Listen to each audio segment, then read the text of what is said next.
ଏବେ ଟାଇମ୍ 5ଟା 14 ଆଉ ମୋର ଏପଟେ ରୋଷେଇବାସ ଚାଲିଛି।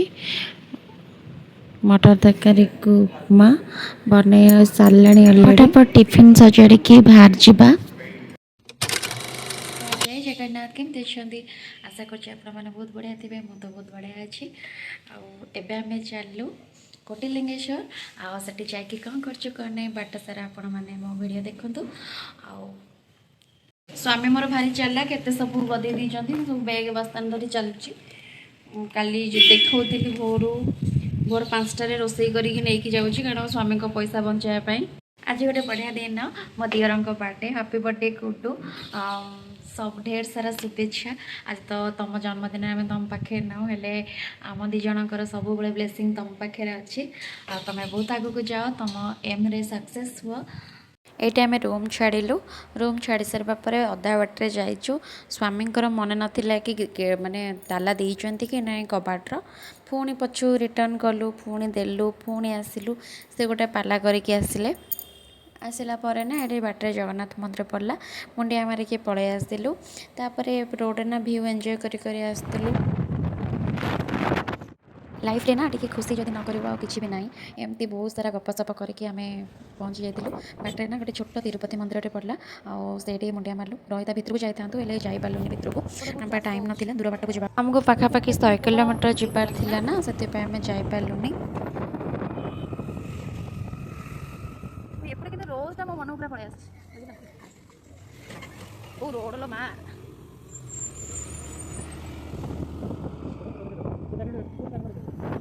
ଏସବୁ ଇଏ କୁସୁମ ଫୁଲ।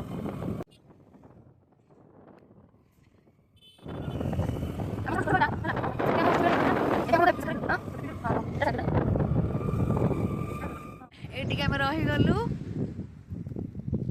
ରେଷ୍ଟ ନେବା ପାଇଁ, ଗାଡ଼ିକୁ ରେଷ୍ଟ, ଆମକୁ ରେଷ୍ଟ। ତା ସାଙ୍ଗେ ସାଙ୍ଗେ ଆମେ ବିସ୍କୁଟ୍ ଟିକେ ଖାଇବୁ। ଆଉ ଏପଟ ନା ଚାଷ ହେଉଛି।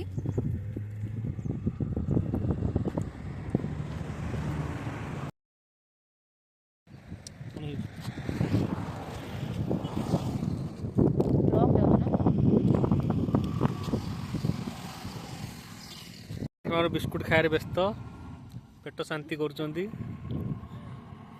ଗାଡ଼ି ଟିକେ ରେଷ୍ଟ।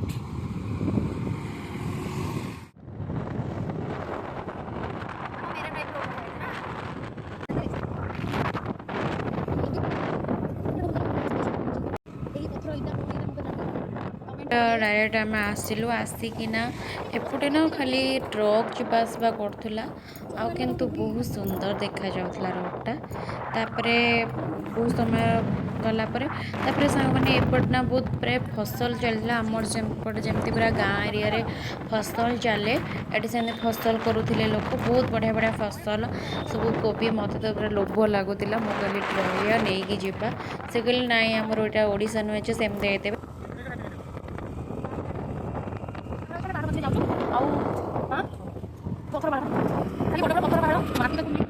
ଗୋଟେ ବୁଲି ବୁଲି ଆସିଲୁ। ଲାଷ୍ଟକୁ ଗୋଟେ ବସ୍ ଷ୍ଟପେଜ ମିଳିଲା ଆମକୁ ଖାଇବା ପାଇଁ। ଏଠି ବସିକି ଖାଇବୁ। ଏଇଠି ଆମର ଟିଫିନ୍ ବାହାରିଲା, ଆମେ ଖାଇବୁ। କେଉଁମାନେ ଏମିତି ଏନ୍ଜୟ କରିକି ଖାଆନ୍ତି ନିହାତି କମେଣ୍ଟରେ ଜଣେଇବେ। ଏଇଟା ମୋର ତ ଫାଷ୍ଟ ଏକ୍ସପିରିଏନ୍ସ।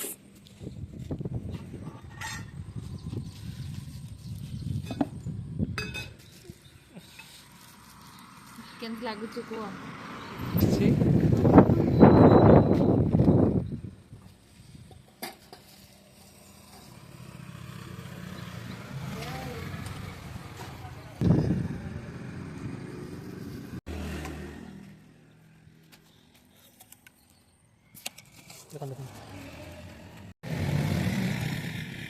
ଏଇଟା ହେଉଛି ଆମ ମଟର ଆଳୁ ତରକାରୀ। ଜିନିଷ ନାହିଁ ଯେ ଆମ ପାଖରେ ଧୋଇବା ପାଇଁ, ତାକୁ ବାଗିକି ବାହାର କର। ଆମ ବଢ଼ିଆ କେଉଁମାନେ ଏମିତି ଟ୍ରାଭେଲ୍ କଲାବେଳେ ଖାଆନ୍ତି ନିହାତି କମେଣ୍ଟରେ ଜଣାଇବେ। ଏଇଟା ତ ମୋର ଫାଷ୍ଟ ଏକ୍ସପିରିଏନ୍ସ। ଆମ ଖାଇବା ସରିଲା, ଆମେ ଚାଲିଲୁ। ଏଇଠି ନା ଆମେ କଥା ହେଇକା ଯାଉଥିଲୁ। ଓଡ଼ିଶାରେ ଥିଲେ ଦହିବରା ଦୋକାନ, ଗୁପଚୁପ୍, ଆଖୁ ରସ ସବୁ ମିଳିଥାନ୍ତା। ଏଠି ତ କିଛି ନାହିଁ। ଆମେ ସେଇ ସବୁ ଜିନିଷ ନା ମିସ୍ କରୁଥିଲୁ ବହୁତ। ଖାଇବା ପିଇବା ପାଇଁ ଜାଗା ବୁଲିବା ପାଇଁ ସେମିତି ଓଡ଼ିଶା ବେଷ୍ଟ, କିନ୍ତୁ ଆଡ଼େ ଟିକେ ଅଛି ଭଲ ଜାଗା। ଖାଇବା ପିଇବା ପାଇଁ ଆମ ଓଡ଼ିଆ ଖାଇବା ଭଲ।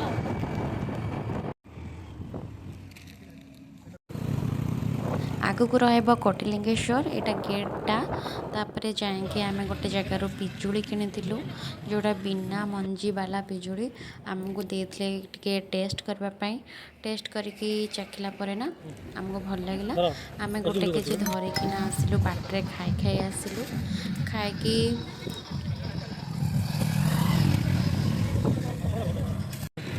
मिठा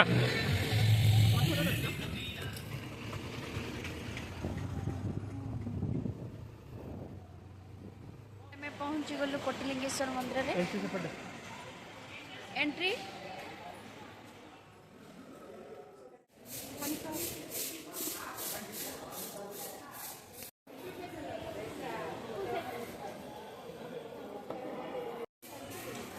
छोट छोट बेलपत्र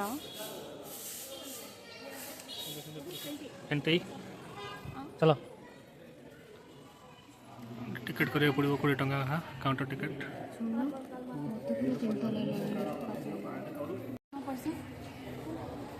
पैसा दो फोन पे नहीं स्टार्टिंग टिकट तापर फाइनाली आम आसिक मंदिर में पहुँची गलु आ मंदिरटा ना सत्य बहुत सुंदर होता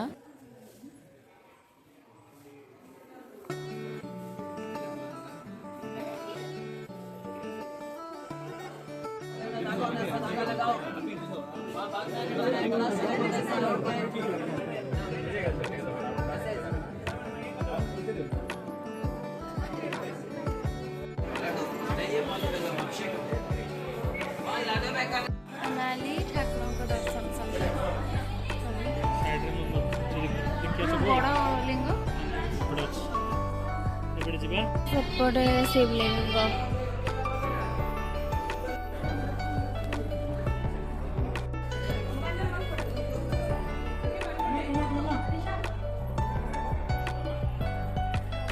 गो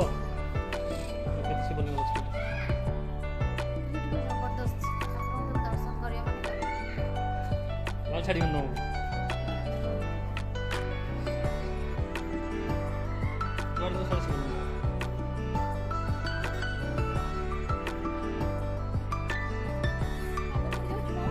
कौन ची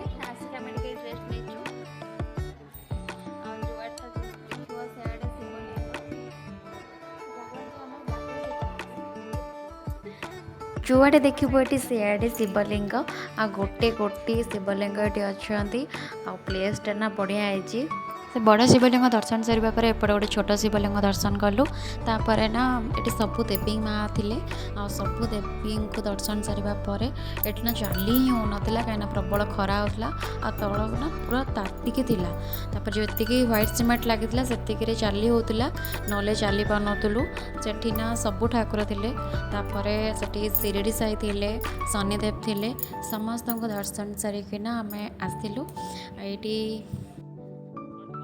90 लक्ष केते अच्छा शिवलिंग आ 10 लक्ष कौन अच्छा गोटे से कहते जे छोट छोट बड़ बड़ होना गोटे कोटी लिंग शिवलिंग खेलना मिली आम तो खेलना किसी दरकार नहीं बेटलू नहीं था बेटलू तो हाँ साढ़े अच्छे आम तो जीवार ना ना बेटलू नहीं था